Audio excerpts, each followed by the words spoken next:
design of Prospect Park is such that Olmsted and Vaux were really looking to create emotions when you were in the park. So when you walk into the park, you create this sense of peace about you first. But then you see the open meadow, and there's this excitement of this huge expanse and this independence and this freedom.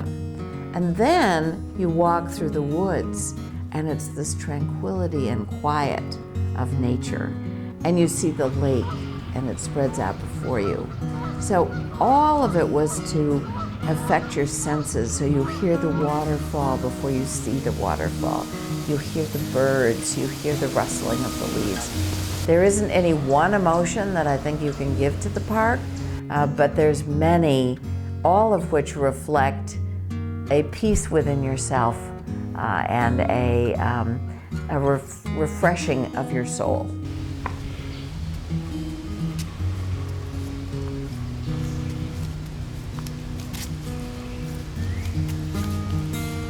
I came to Brooklyn in 1971. I left Harlem after fire in my apartment, brought my family here to Brooklyn. One day coming up out of the subway there by the Brooklyn Museum, I ventured over here to the park, and this was the first thing I saw. And I fell in love with it, and I've been here at least one day of every week since 1971. This park is like home for me. It's beautiful. It takes burden off of my mind when I come here. We're all blessed to live around this park.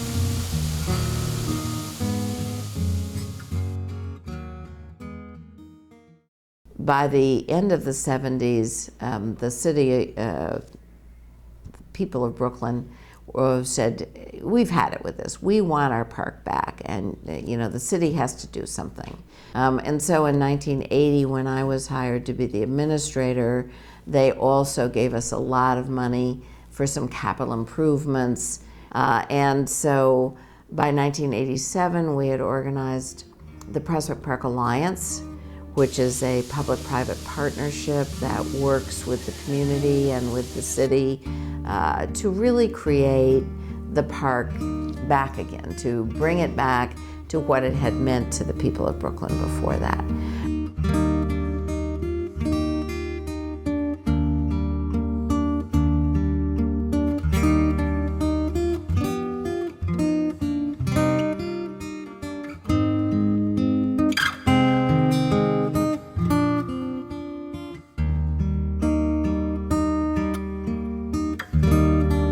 I love what I do because I'm introducing children and families to a wonderful experience that they normally wouldn't expect here in Brooklyn.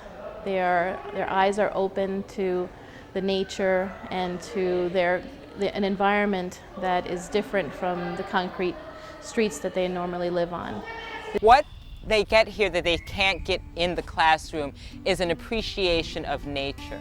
A lot of times, a lot of the children I meet feel that going to the park means going to the playground, and they don't really understand the difference between the park and the playground. So one of the benefits of coming here is that they get to experience nature up close and personal. We have a great relationship with the people at the Audubon Center. This is the second year that my class has been involved with lessons from the Audubon Center, and it's wonderful to have people come into the school and then have the children leave the classroom setting to come into the park to be in the natural surroundings. The Audubon Center is a really fun place, but it's also great to have so much of an opportunity to learn things rather than have school, of course, but this is another opportunity for learning things.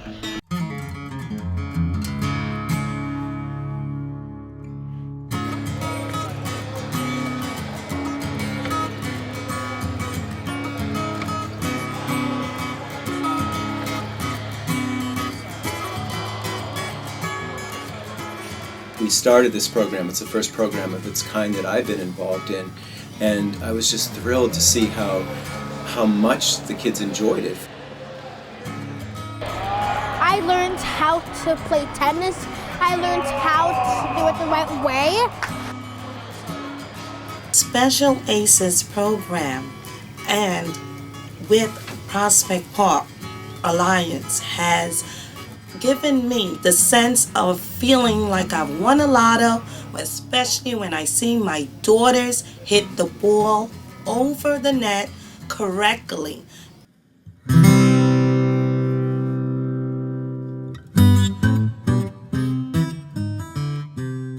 The biggest issue of this park's restoration was really the fact that in 1960 this enormous skating rink was put in across one of the most important and most beautiful vistas in the park.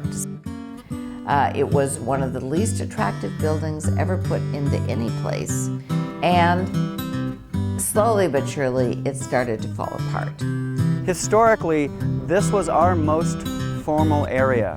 It was supposed to be the entertainment center of Prospect Park. This is where concerts would happen. And then people would walk along with their parasols, they'd park their carriages, and then they'd stroll along in this beautiful, lush landscape.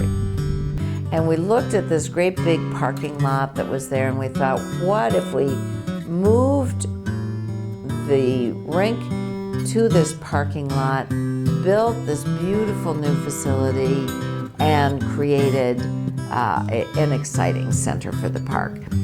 It's this beautiful place that will be awakened again. And we get to build this brand new facility, a 21st century facility, and create a new layer of architecture in Prospect Park. I think it's important for people who live in the neighborhood as well as people who visit the neighborhood to know that it takes a lot to keep a park up. And the Alliance is a nonprofit organization that works really hard with really smart and capable people to try to make the park the best possible place it can be in Brooklyn. And I think it's important for people to be able to contribute and give back, whether that's coming to help clean up, whether it's making a small donation. It's really important to keep the park a living, thriving place.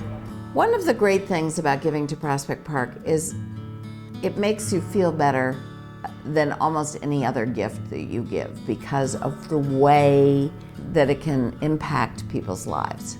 You know that when you give $1 here, it's going to be spent well. It's going to go to making people happy. We don't talk about happiness very often, but in fact, what makes you happy is to be in nature, to feel a sense of calm and rest, to be able to play with your family, to enjoy your friends, and to do it in a place that's beautiful. So I believe that people love to give to the park because they see that it's a way to immediately give back to the people of Brooklyn and the people of New York. They might give it to us as well for helping teens become stronger people, for education and the environment, for making the flowers bloom, and for helping the forest live.